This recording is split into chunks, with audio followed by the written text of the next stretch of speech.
जय जगदीशा हर। श्री प्रहलाद नरसिंहदेव भगवान की।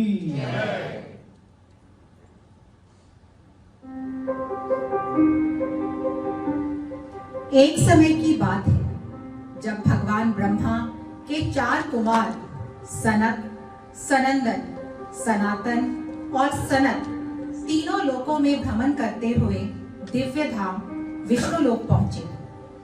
ये महान ऋषि यद्यपि अत्यंत ज्ञानी और तेजस्वी थे, फिर भी उनका स्वरूप 5-6 वर्ष के निष्कपट बालकों जैसा निर्मल और अलौकिक तेज से युक्त था। जब जय और विजय, जो भगवान विष्णु के धाम के द्वारपाल थे, ने उन्हें आते देखा तो उन्होंने उन्हें साधारण बालक समझकर द्वार पर ही रोक दिया। इस अपमान से क्रोधित होकर उन महान मुनियों ने उन्हें श्राप दिया कि वे तुरंत भौतिक संसार में जाकर राक्षस रूप में जन्म लें। इसी श्राप के प्रभाव से जय और विजय ने जन्म लिया भयानक और अत्याचारी राक्षस के रूप में, जिन्हें संसार में हिरण्यकश्यपु और हिरण्याक्ष के नाम से जाना गया। उनके जन्म के समय आकाश में अशुभ संकेत प्रकट हुए, रक्त और पीप की वर्षा होने लगी, भयंकर वायु चलने लगी और वातावरण भय से युक्त हो गया। यह सब इस बात का संकेत था कि अधर्म और अत्याचार का एक कठिन काल आरंभ होने वाला है।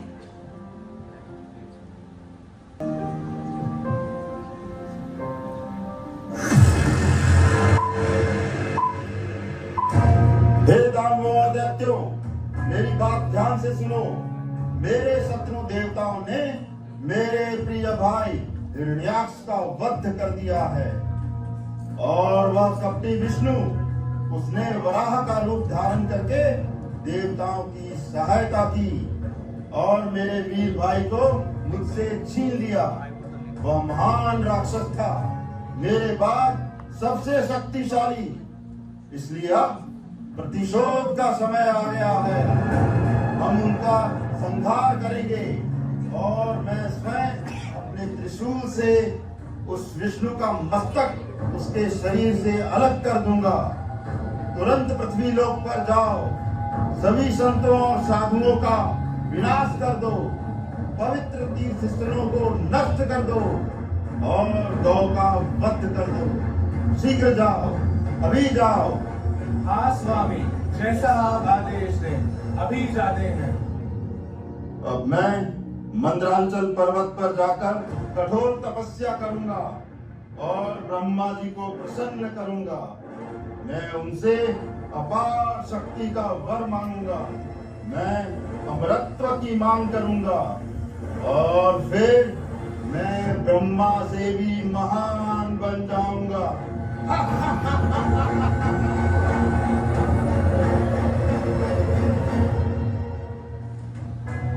उधर स्वर्ग के राजा इंद्र इस भयानक स्थिति से चिंतित होकर ब्रह्मा जी के पास सहायता के लिए पहुंचे।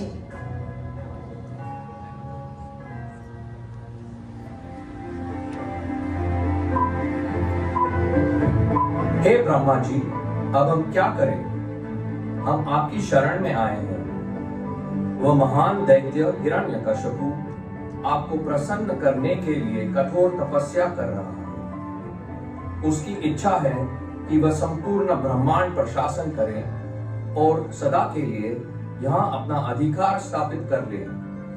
उसके आदेश का पालन करते हुए सभी दानव अत्याचार की सीमा पार कर चुके हैं। वे पवित्र स्थलों और मंदिरों को नष्ट कर रहे हैं। कोई भी यज्ञ या हवन नहीं कर सकता। जो भी प्रयास करता है उसे दानव मार डालते हैं। वे गौ माता का निर्दयता से वध कर रहे हैं और हम तो हरि नाम का जप भी नहीं कर पा रहे। आप सभी चिंता न करें, मैं स्वयं भगवान विष्णु के पास जाऊंगा।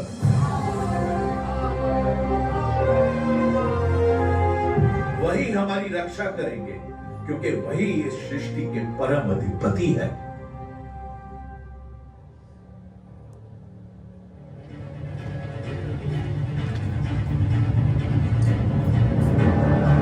इसी बीच देवताओं के राजा इंद्र को यह समाचार मिला कि हिरण्यकश्यप की पत्नी माता कयाधु गर्भवती है।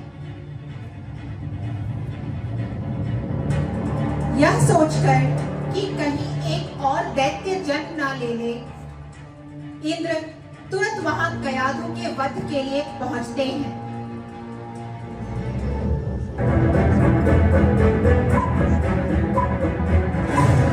अब और प्रतीक्षा नहीं।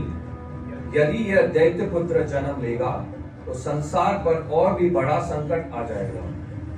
इसलिए धर्म की रक्षा के लिए मुझे यह कठोर निर्णय लेना ही होगा। हे कयाधु, मैं तुम्हारा वध करूंगा ताकि अधर्म का यह बीज यहीं समाप्त हो जाए। नहीं नहीं देवराज, मैं एक अबला स्त्री हूँ, मुझ पर दया कीजिए। मेरे गर्भ में जो भी है उसने अभी कोई अपराध नहीं किया। हे प्रभु, मेरी रक्षा कीजिए। नारायण नारायण नारायण नारायण। हे इंद्र, ठहर जाइए। आप जो करने जा रहे हैं वह धर्म के विरुद्ध है। ये स्त्री निर्दोष है और इसके गर्भ में कोई साधारण बालक नहीं, अपितु जन्म लेने वाला दिव्य बालक भक्त प्रहलाद है, जो भगवान विष्णु का महान भक्त बनेगा। नारायण नारायण नारायण नारायण। हे माता, मुझे क्षमा करें, मैं आपके प्रति अन्याय करने जा रहा था। अब मैं यहाँ से प्रस्थान करूंगा।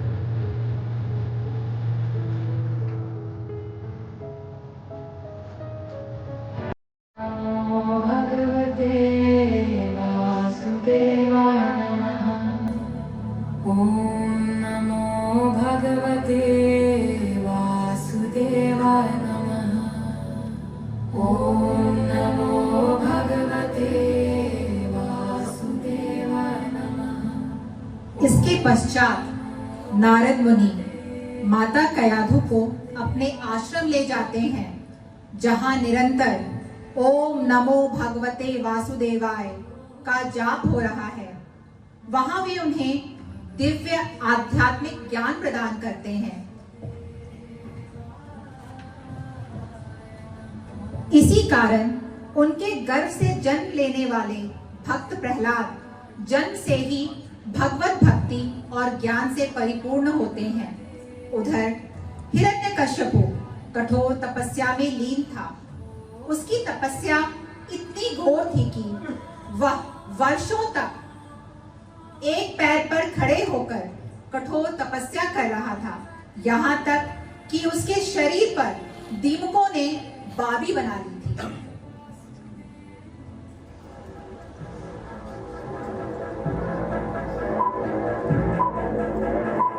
अरे, यह तो वही है, पूरी तरह दीमकों की विशाल बापी से ढका हुआ।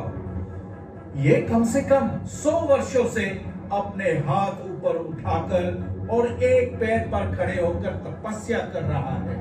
ओम ब्रह्मणे नमः। ओम ब्रह्मणे नमः। हे दैत्यों में श्रेष्ठ हिरण्यकशिपु, तुम्हारी इस कठोर तपस्या से मैं अत्यंत प्रसन्न हूं। उठो वत्स, मांगो, तुम्हें क्या वर चाहिए। प्रणाम ब्रह्मदेव।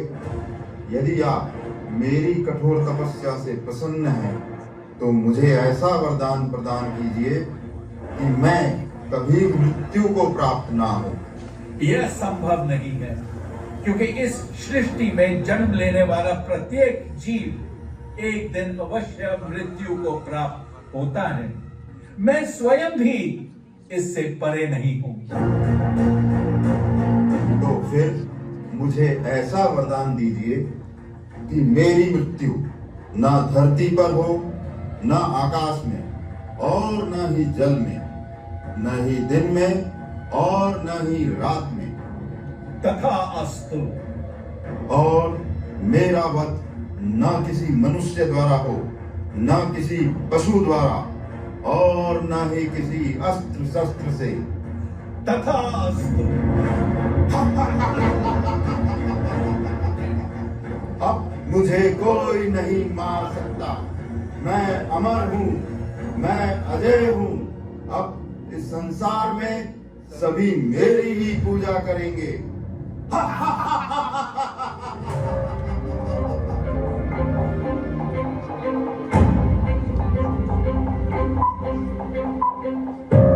हे परम पुरुषोत्तम भगवान विष्णु, हम आपकी शरण में आए हैं। कृपया इस दुष्ट हिरण्यकशिपु का अंत कीजिए और हमें इस संकट से मुक्त कीजिए।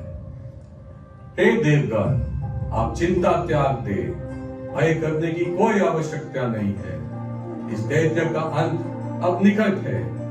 शीघ्र ही उसके कुल में एक पुत्र जन्म लेगा, जिसका नाम भक्त प्रहलाद होगा, जो मेरा परम प्रिय भक्त होगा। जब यह दैत्य अपने ही पुत्र को अत्याचारों से पीड़ित करेगा, तब मैं स्वयं एक भयंकर रूप धारण कर प्रकट होऊंगा और उसी क्षण उसका अंत करके अपने भक्त की रक्षा करूंगा। तब तुम्हारे हृदय पुण्य, आनंद और शांति से भर जाएंगे।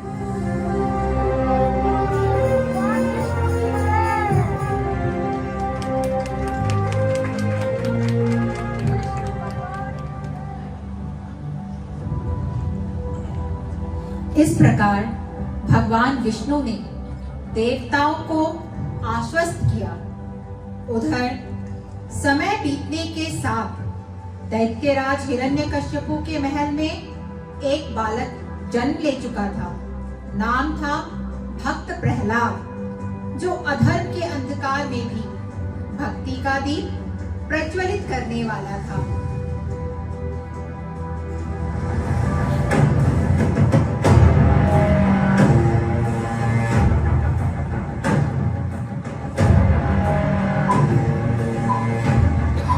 बताओ प्रहलाद, आज तुमने कौन सी उत्तम शिक्षा ग्रहण की? क्या तुमने धर्म और यज्ञों का विध्वंस करना, ऋषि मुनियों को कष्ट देना और विष्णु के नाम का अपमान करना सीखा है? क्या तुमने अधर्म के मार्ग पर अड़िग रहना, तीनों लोकों में भय फैलाना और अपने शत्रु का निर्ममता से संहार करना सीखा है? शीघ्र बताओ, तुमने कौन से महान राक्षसी गुण अपनाए हैं? इन दैत्यों में श्रेष्ठ, कृपया उस दिव्य ज्ञान को सुनिए जो समस्त ज्ञानों में सर्वोत्तम है। सर्वोत्तम ज्ञान है कि मनुष्य भगवान से सच्चा प्रेम करे, उनके पवित्र नामों का कीर्तन करे और उनकी आज्ञाओं का पालन करे। इसी मार्ग पर चलकर मनुष्य अपने जीवन को सफल बना सकता है। क्या कहा तुमने? मैंने कभी नहीं सोचा था कि मेरे अपने पुत्र के मुख से ऐसी घृणित और व्यर्थ की बातें सुनने को मिलेगी। आचार्य, मैंने अपने पुत्र की शिक्षा का दायित्व तुम्हें सौंपा था, फिर यह क्या हो रहा है? ध्यान रहे, अब यह फिर कभी ऐसे वैष्णव विचार न सुने, न ही इनके प्रभाव में आए, अन्यथा परिणाम बहुत भयंकर होंगे। हे महाराज हिरण्यकशिपु, आप चिंता न करें, हम राजकुमार को अवश्य सुधार देंगे। हम इसे वैष्णव विचारों से दूर रखकर दिन रात इसे भौतिक विषयों और राजकला की शिक्षा देंगे, और जब इसका मन पूर्ण परिवर्तित हो जाएगा, तब हम इसे पुनः आपके समक्ष प्रस्तुत करेंगे।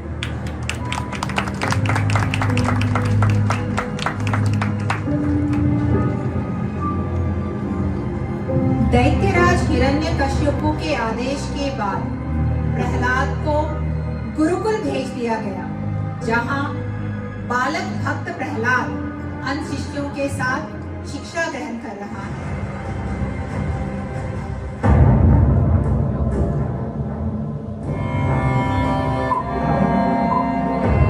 बच्चों, अब हम एक गीत गाएंगे। प्रहलाद, तुम हमारे पीछे पीछे हर पंक्ति दोहराओगे, अन्यथा दंड मिलेगा, समझे? तैयार हो जाओ।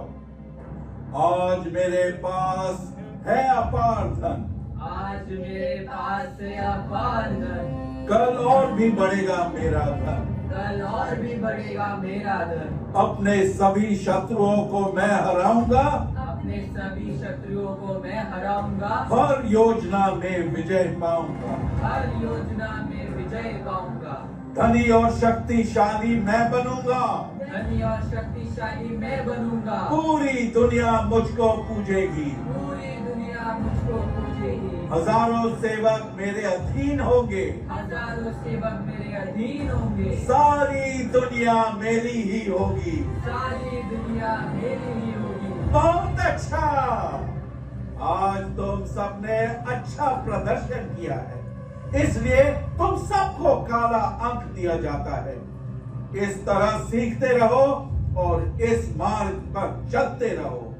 अब कक्षा समाप्त।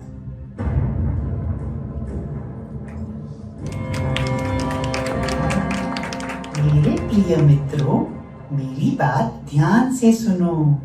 ये आचार्य जो सिखा रहे हैं, ये सच्चा ज्ञान नहीं है। स्वार्थ और अहंकार से कभी सच्चा सुख नहीं मिलता। यदि तुम सच में आनंद चाहते हो, तो एक ही मार्ग है। आओ हम सब मिलकर भगवान विष्णु के पवित्र नामों का कीर्तन करें। अपने इस अमूल्य समय को व्यर्थ खेलकूद में ना गवाए, क्योंकि इसी भक्ति से हमारा जीवन दिव्य और सफल बन सकता है। लेकिन प्रहलाद, अभी तो हम छोटे बच्चे हैं। चलो खेलते हैं ना।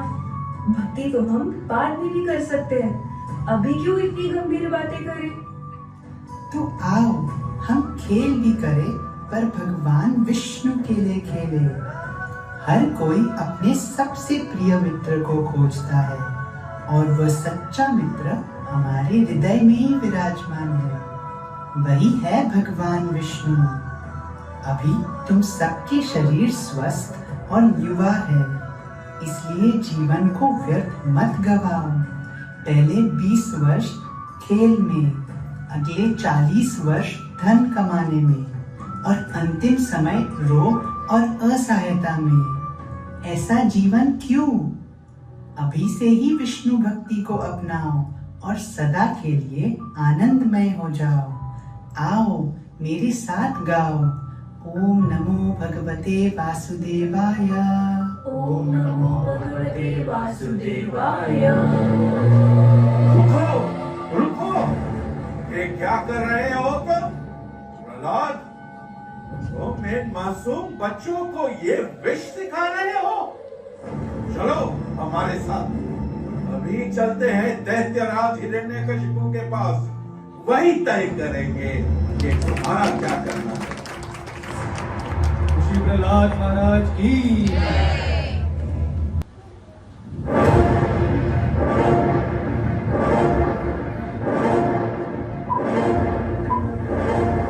तो तुम प्रहलाद को वापस ले आए। मुझे आशा है कि यह अब अपने पिता के पद चिन्हों पर चलकर मेरे समान एक महान दैत्य बन रहा होगा। श्रवणं कीर्तनं विष्णु, स्मरणं पादसेवनम्, अर्चनं वंदनं दास्यं, सख्यम आत्मनिवेदनम्। अर्थात भगवान विष्णु के नाम का श्रवण करना, उनका कीर्तन करना और उनका स्मरण करना, यही जीवन का सर्वोत्तम मार्ग है। हे पिताश्री, कृपया अपने अधर्म के मार्ग को त्याग दे और भगवान विष्णु के चरणों में शरण ग्रहण करें। क्या दृष्टा है यह? अब तुम मेरे पुत्र नहीं रहे, तुम एक विषय शर्त बन चुके हो। बताओ, यह सब तुमने कहाँ से सीखा? क्या यह तुम्हारी ही शिक्षा है? नहीं दैत्यराज, ये हमारी शिक्षा नहीं है। विष्णु मेरा शत्रु है और मैंने उसके सभी अनुयायियों को अपने पुत्र से दूर रखने का आदेश दिया है। हमने किसी भी भक्त को प्रहलाद के पास नहीं आने दिया। हमने इसे संतों साधुओं से भी दूर रखा है। फिर भी तुम असफल रहे। मेरा पुत्र मेरे शत्रु के प्रभाव में आ रहा है। मैं कभी भी विष्णु को अपनी योजना में सफल नहीं करने दूंगा, कभी नहीं। अरे दैत्यों में श्रेष्ठ, अब हम क्या करें? मेरे दानवों, इस बालक की कड़ी निगरानी करो। इसे विद्यालय में पूरी सुरक्षा में रखा जाए ताकि यह किसी भक्त के संपर्क में ना आए। सावधान रहना, वे भेष बदल कर भी आ सकते हैं। जी दैत्यराज, अवश्य।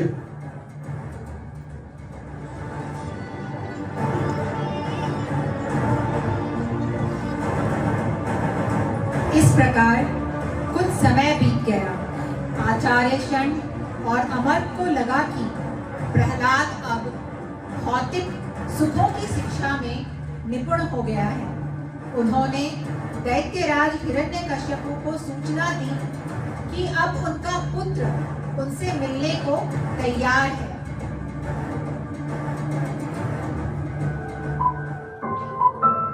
आओ प्रहलाद, आगे बढ़ो। अब बताओ, तुमने अपने आचार्यों से क्या सीखा?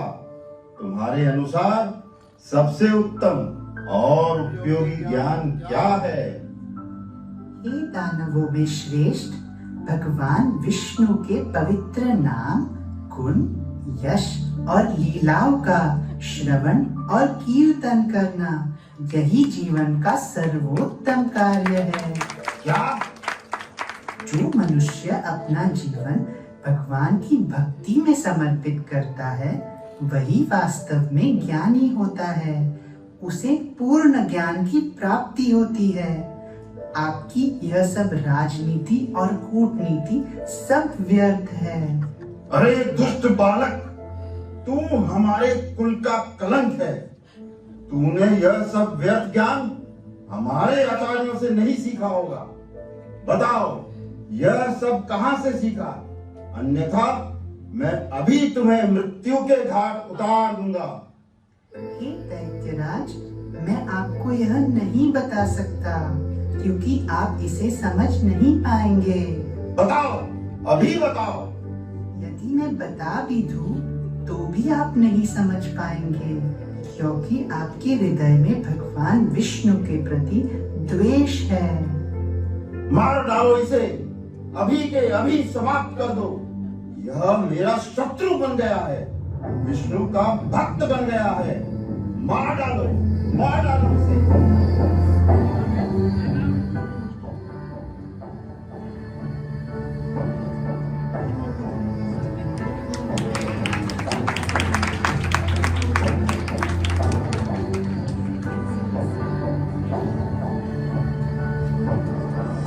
केवल भक्त प्रहलाद की भक्ति के कारण हिरण्यकश्यपु अपने ही 5 वर्षीय पुत्र का शत्रु बन गया। उसने दानवों को आदेश दिया, इसे अपने अस्त्रों से समाप्त कर दो। परंतु जो हृदय में सदा भगवान विष्णु को धारण करता है, उसे कौन हानि पहुंचा सकता है? दानवों के सभी प्रयास विफल हो गए। प्रहलाद को उबलते तेल में डाला गया, परंतु वह सुरक्षित रहा। उसे उन्मत्त हाथी के पैरों तले कुचलवाया गया, परंतु भगवान ने उसकी रक्षा की। उसे पर्वत से गिराया गया, विष दिया गया, अग्नि में जलाया गया, पर हर बार भगवान ने अपने भक्त की रक्षा की, क्योंकि भगवान ने वचन दिया है, मेरा भक्त कभी नष्ट नहीं होता। अंततः भय और गहन चिंता से व्याकुल होकर हिरण्यकश्यपु उस निर्दोष, शांत और संत स्वरूप भक्त प्रहलाद के सम्मुख आकर बोला,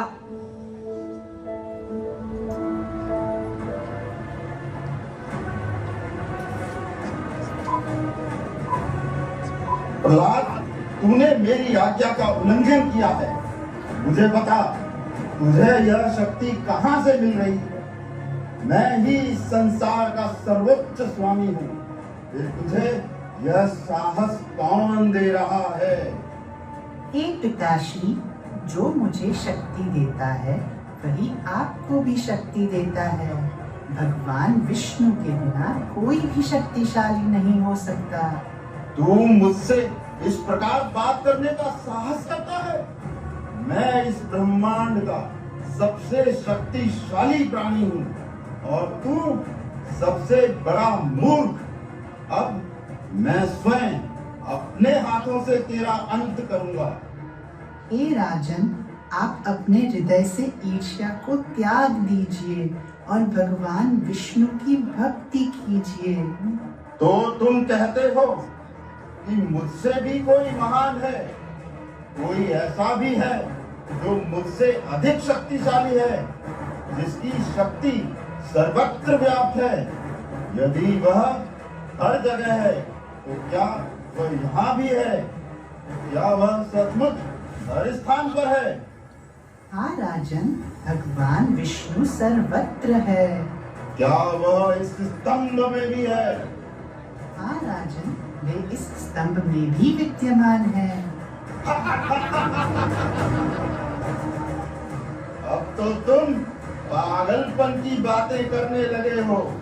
तुम्हारा अंत निकट है। अब मैं इस स्तंभ को तोड़कर दिखाता हूँ और उसी प्रकार तुम्हारा भी विनाश कर दूंगा।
दुष्ट दैत्य, तूने मेरे प्रिय भक्त प्रहलाद को अत्याचारों से पीड़ित किया। क्या तू भूल गया मूर्ख कि मैं अपने भक्तों की स्वयं रक्षा करता हूँ? देख मुझे, ना मैं मनुष्य हूँ और ना पशु, ना ये दिन है और ना रात, ना तो धरती पर है और ना आकाश में, और मेरे हाथ में कोई अस्त्र नहीं। अब मैं अपने इन्हीं नखों से तेरा अंत कर दूंगा।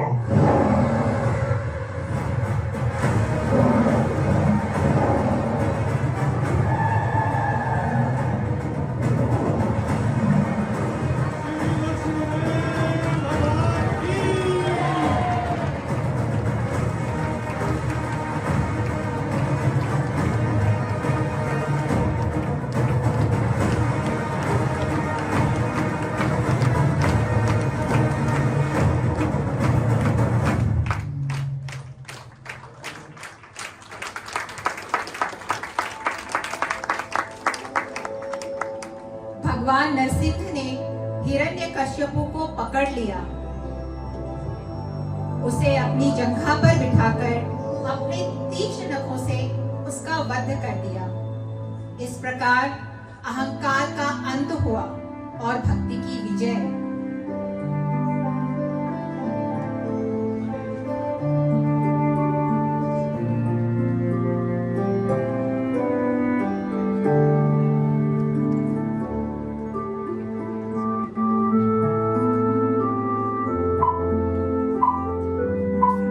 प्रभु, आप अनंत है, आपकी शक्तियां असीम है, कोई भी आपके सामर्थ्य का अनुमान नहीं लगा सकता।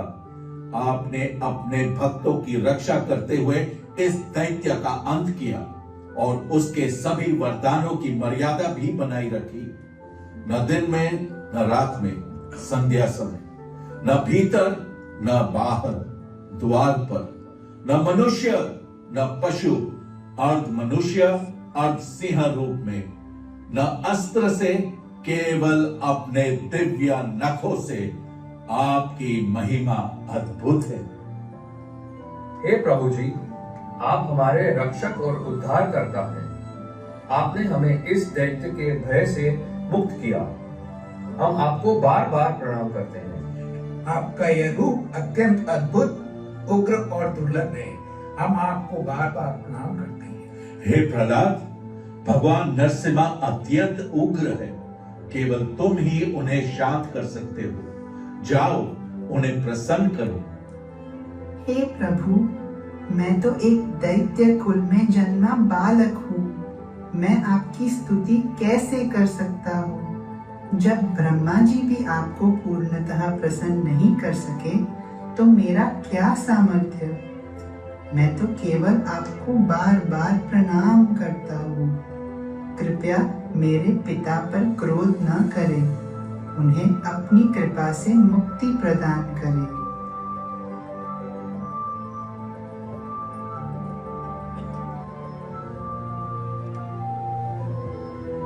हम सभी लोग हिरण्यकश्यपु की कथा जानते हैं। वह एक अत्यंत शक्तिशाली राजा था, जिसे मार पाना असंभव प्रतीत होता था। लेकिन क्या कभी आपने सोचा है उसका वरदान इतना जटिल और विशेष क्यों था? ना वह मनुष्य से मरे, ना पशु से, ना दिन में, ना रात में, ना अंदर, ना बाहर।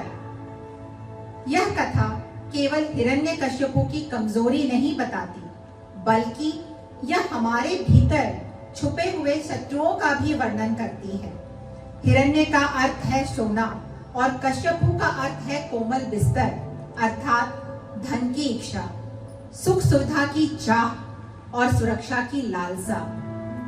ये सब अपने आप में बुरे नहीं हैं, लेकिन जब ये हमारे मालिक बन जाते हैं, जब हम इनके लिए जीने लगते हैं और इन्हें खोने के भय में जीते हैं, तभी हमारे भीतर जन्म लेता है हिरण्यकश्यपु।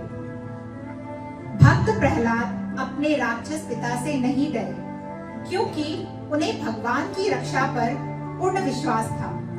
उनका मन, उनकी चेतना पहले से ही मुक्त थी। भगवान नरसिंह केवल प्रहलाद को बचाने नहीं आए थे, वे हमें यह दिखाने आए थे कि सच्ची आंतरिक स्वतंत्रता कैसी होती है।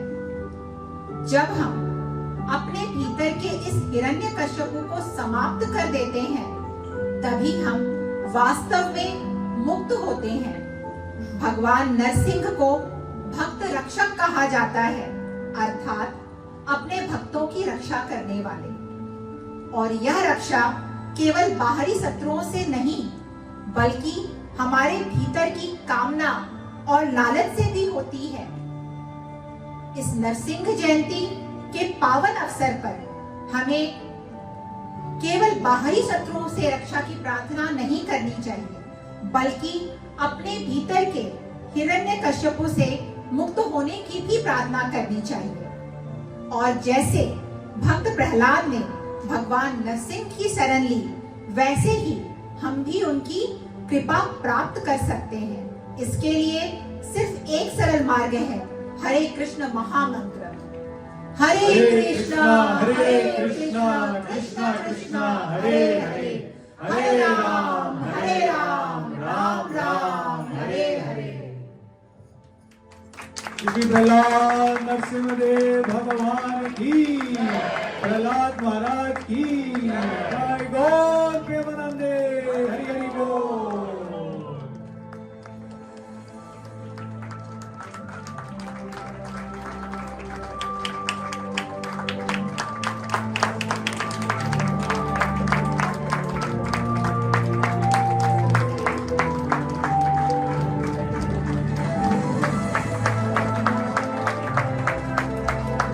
round of applause for all the devotees for their hard work